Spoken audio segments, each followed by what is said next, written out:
See, in this chapter, you must have read first, before this chapter, you must have read definite integral.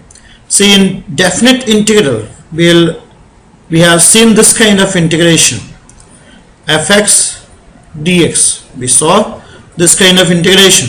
So here x was a independent variable. We call it variable of integration. X is a variable of integration. This is not a double integral, this is a definite integral which we have read. And your f is called integrand, and this dx, this is called element of integration. Element of integration. And this is the limit. A and B together gives you the limit of integration. Limit of integration.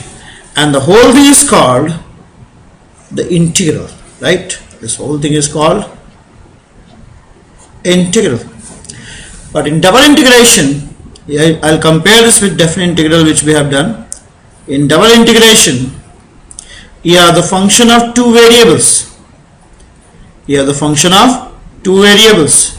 So we have the two variables x and y. So x and y here is the variable of integration. Here x and y are the variable of integration, right?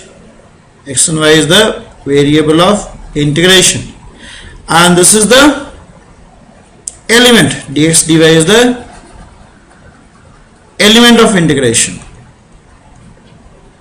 What is meant by element? What do you understand by element?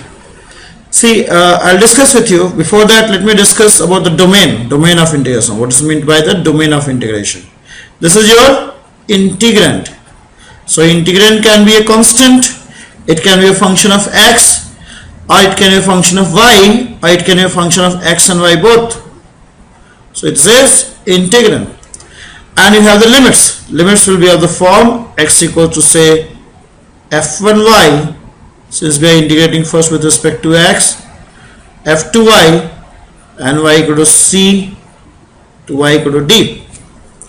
And the domain of integration, see, in this case the domain of integration was, see, geometrically how can I represent it? I can represent it something like this. Say this is xy plane and I have a curve like this, right? This is xy plane and I have a curve, and I can represent it as, say, this can be the, this is say A, this is B, and this is dx, and this is f dx, this is f, this is the element of integration. So here see, the domain of integration is, we have defined element of integration as dx, x is the variable of integration, fx is the integrand which is represented by this curve, and a and b are the limits of integration. A and b are the limits of integration. Now one more thing I will define, that is domain of integration. What is domain of integration? Domain of integration is the region in which the variable of integration lies. The region in which the variable of integration lies. So x lies between a to b. So a to b is the domain of integration. Here the domain of integration is a to b. We have to evaluate the integral over this domain. We have to evaluate the integral over a to b. So domain of integration in case of different integral like this is either the whole x-axis, if it is minus infinity or plus infinity, or the part of x-axis, or the part of x-axis. Now come to the element of integration. What is the element of integration? Element of integration over here is a small building block which when repeated, a small building block, this is dx, which when repeated in this one dimension will give you the whole domain of integration. See, this looks quite obvious over here, but come to this part. Here you have x and y as a two variable. So here the domain of integration is not the part of x-axis. The domain of integration here will be, it will be a part of xy plane or the whole xy plane. This can be a part of xy plane like this, or it can be whole xy plane. If it is minus infinity plus infinity, minus infinity plus infinity, it will be whole xy plane, or it will be the part of xy plane. So here the domain of integration, since it is a part of xy plane, domain of integration is two-dimensional. Domain of integration is two-dimensional. So here for a two-dimensional domain, the element of integration has to be a two-dimensional itself, because element of integration, I must choose this. I am choosing this as this is dx and this is dy.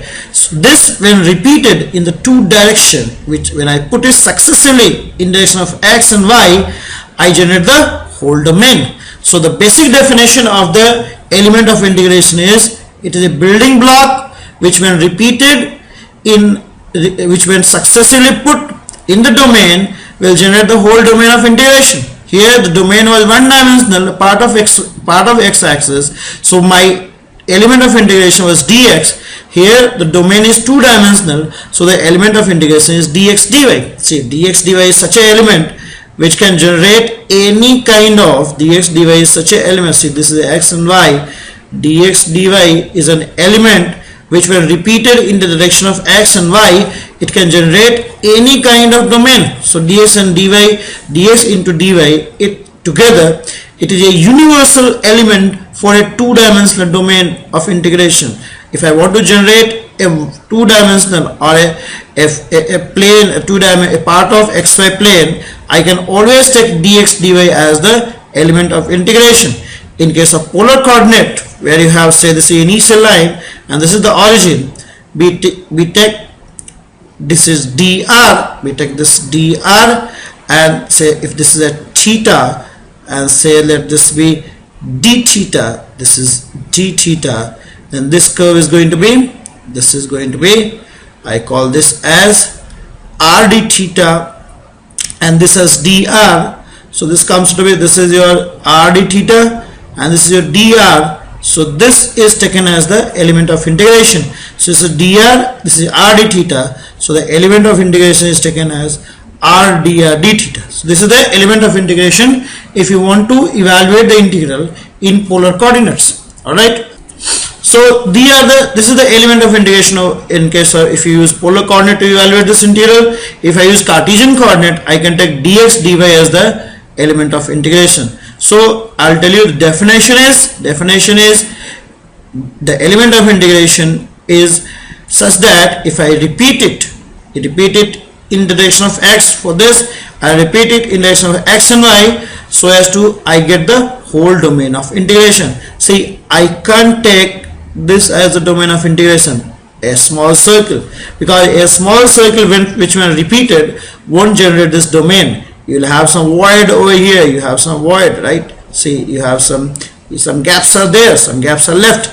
You can't use a circle, you can't use a circular domain like this, circular element and make the whole domain. We never take this is not a element of integration. We never take circular disk kind of thing, small disk, as the element of integration. We usually take this either dx dy or r dr d theta as the domain, as the element of integration. This is the element of integration.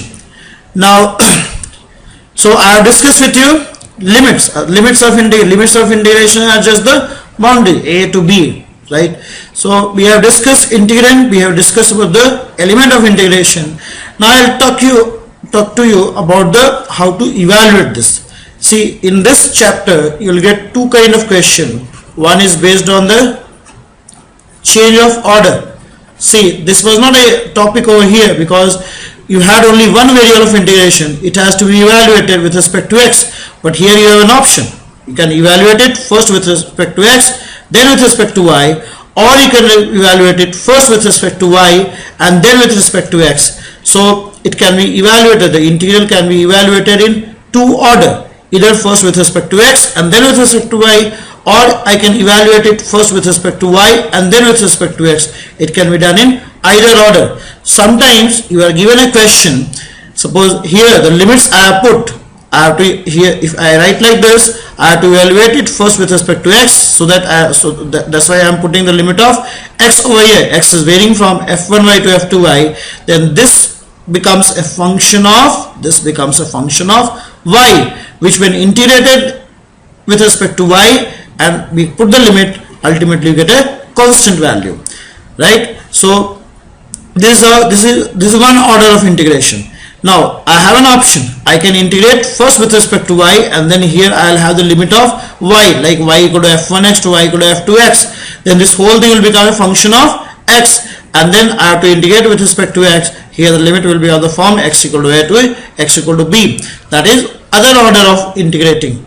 Sometimes it is easier to evaluate integral in one order compared to the other. So sometimes you are given this integration, but in the given order it may be difficult to integrate the double integral, right? So in that case the question involves the change of order. We have to change the order so that the integral can be evaluated, or directly you can be asked a question on change of order. And the second topic which is very important in this chapter is transformation of variables. Second topic which is very important is transformation of variables, right? I can transform the variables from xy to say r theta. That leads to some convenience in evaluating the integral.